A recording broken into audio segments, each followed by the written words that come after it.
Hadirin jemaah yang dimuliakan Allah, seorang ulama Al-Imam Syahid Hasan Al-Banna dalam buah karyanya Majmu'atul Rasail, beliau mengatakan di antara karakter seorang muslim yang baik adalah munazzamun fi kulli syai', disiplin dalam setiap urusan dan pekerjaannya. Karena dengan kedisiplinan inilah segala apa yang kita lakukan akan memperoleh hasil yang maksimal. Makalah yang disandarkan kepada sahabat Ali bin Abi Thalib, beliau mengatakan, al-haqqu bila nidhamin yughlabu bil batil bil nidham. Kebaikan yang tidak dimanage atau yang tidak dilakukan dengan kedisiplinan yang bagus, maka akan dikalahkan dengan kebatilan yang dimanage atau dilakukan dengan kedisiplinan yang baik. Tapi jamaah yang dimuliakan Allah, kita harus jujur bahwa kita umat Islam Indonesia ini, kalau dalam hal kedisiplinan kita tertinggal dengan umat lain dan juga kita tertinggal dengan bangsa lain. Padahal kalau kita mau mengkaji lebih mendalam ajaran agama kita yang paling mendasar, yakni rukun Islam, itu muaranya mengajarkan kedisiplinan. Yang pertama, rukun Islam kita membaca dua kalimat syahadat, asyhadu an la ilaha illallah wa asyhadu anna Muhammadar Rasulullah. Ini secara tidak langsung mengajarkan kepada kita untuk teguh dalam pola pikir dan keyakinan. Apalagi di zaman sekarang ini, dengan kecanggihan teknologi informasi yang ada, betapa bebasnya orang meluapkan pemikirannya dan disebarluaskan di media sosial, dan kita terkadang sebagai penikmatnya. Betapa banyak orang yang dulu kuat dan kokoh dalam keimanannya akhirnya tergoyah dengan pemikiran-pemikiran yang melenceng dari akidah yang benar. Ini awal dari hancurnya kedisiplinan dalam diri kita umat Islam. Kemudian yang kedua, dari rukun Islam itu adalah salat. Dari sebelum sholat kita diwajibkan untuk bersuci. Kalau kita kaji dalam fikih Islam, selalu mengutamakan masalah taharah atau bersuci sebelum kita sholat. Ini artinya hendaknya seorang muslim itu muslim yang disiplin dalam hal masalah kebersihan dan kesucian. Karena sabda Rasulullah SAW, at-tahuru syatrul iman, kebersihan sebagian dari iman. Atau ada kata-kata hikmah yang sejenis dengan ini, an-nadhafatu minal iman, kebersihan sebagian dari iman.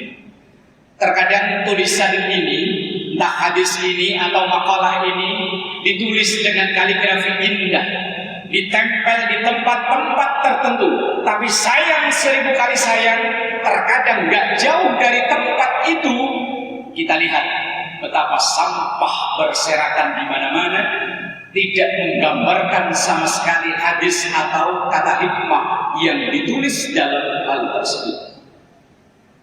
Kemudian di dalam sholat itu sendiri mengajarkan kedisiplinan memanage atau mengatur waktu kita.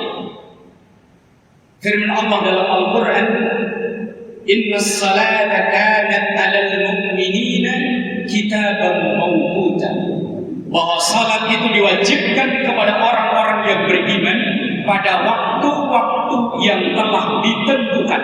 Ini artinya salat 5 waktu mengajarkan bagaimana kita memanage waktu kita dengan sebaik mungkin dan seefektif mungkin. Kita harus pandai membagi waktu yang diberikan oleh Allah ini. Kapan untuk keluarga, kapan untuk berkarya dan bekerja, kapan untuk agama dan Tuhan kita, dan kapan untuk masyarakat atau bangsa dan negara kita. Dan banyak di antara kita yang di usia tua yang menyesal Karena dulu waktu muda tidak bisa memanfaatkan waktu dengan sebaik-baiknya.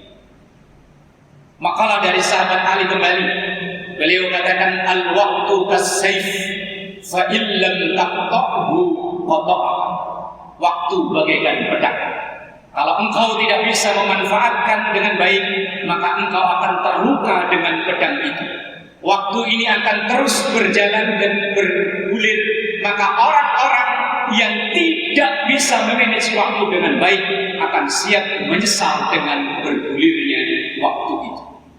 Dalam Al-Quran, Allah banyak bersumpah dengan menggunakan waktu. Wadduha, demi waktu duha, waktu pagi, yang umumnya kita mengawali pekerjaan. Wal asri, demi waktu sore, waktu asar, yang umumnya kita akan menyudahi pekerjaan. Wal laili, demi waktu malam, yang umumnya kita beristirahat. Wan nahari, demi waktu siang, yang umumnya rata-rata kita bekerja dan berkarya.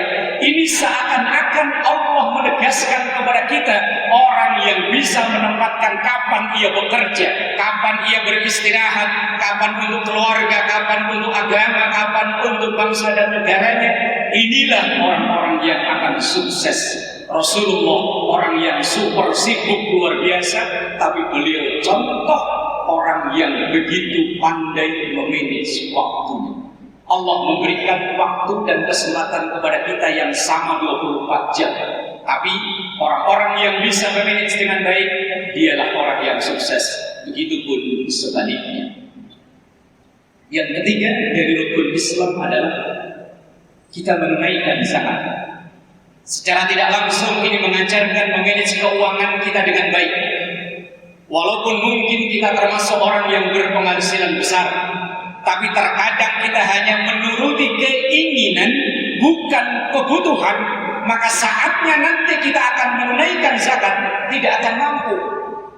Tapi sebaliknya, ada orang yang berpenghasilan sederhana, tapi ia bisa memanfaatkan dengan baik hanya untuk memenuhi hal-hal yang dibutuhkan, tidak sekedar yang diinginkan. Maka pada saatnya nanti menunaikan zakat, dia akan bisa menunaikan dengan baik karena ia memanage dengan baik. Dan lagi-lagi dalam hal ini kita umat Islam harus belajar dan jujur mau belajar dengan umat lain yang lebih cerdas dan pandai memanage keuangan. Yang keempat, saum, yang insya Allah sebentar lagi akan kita jalani. Ini mengajarkan kepada kita untuk memanage, mengatur pola makan kita. Dengan pola makan yang teratur, insya Allah kesehatan kita akan terjaga. Karena mayoritas kesehatan kita ini dipengaruhi oleh pola makan kita. Di saat kita menjalani saum, jangankan yang haram, yang halal pun, kalau memang sudah waktunya untuk berhenti, kita berhenti. Jangankan yang haram, yang halal pun, kalau memang belum waktunya datang untuk iftar berbuka puasa, belum kita makan. Ini kita dilatih untuk bisa mengendalikan pola makan kita agar kesehatan kita terjaga. Sabda Rasulullah SAW, al-mu'minul qawi khairun wa ahabbu minallah minal mu'minid dhaif. Seorang mukmin yang kuat, seorang mukmin yang sehat, jauh lebih baik dan dicintai oleh Allah daripada mukmin yang lemah dan sakit. Karena ibadahnya, pekerjaannya orang yang sehat akan lebih maksimal daripada orang yang sakit. Walaupun seandainya kita dikaruniai sakit oleh Allah, itu pun bisa menjadi ladang pahala kita selama kita ikhlas dan ridho menerima anugerah sakit tersebut. Dan kemudian yang terakhir, yang kelima, haji mengajarkan segalanya buat kita. Haji mengajarkan keyakinan yang kuat. Karena haji diperintahkan oleh Allah hanya satu tujuannya, yaitu walillah. Kemudian haji juga mengajarkan kepada kita untuk memanage waktu kita. Karena haji hanya pada waktu-waktu yang telah ditentukan. Al-hajju ashhurun ma'lumat. Haji mengajarkan kepada kita memanage keuangan kita dengan baik. Kita semua paham, kita orang Indonesia ini membutuhkan biaya yang tidak sedikit untuk melaksanakan ibadah haji. Dan haji juga mengajarkan kepada kita memanage atau mengatur kesehatan kita, karena haji notabene adalah ibadah fisik. Maka ke depan kita perbaiki diri kita dengan mendisiplinkan dari hal-hal yang terkecil, dari orang-orang terdekat kita, sehingga kita menjadi umat yang terbaik, menjadi hamba-hamba Allah yang terbaik. Amin ya rabbal alamin. Aqulu qawli hadza wastaghfiruh innahu huwal ghafurur rahim.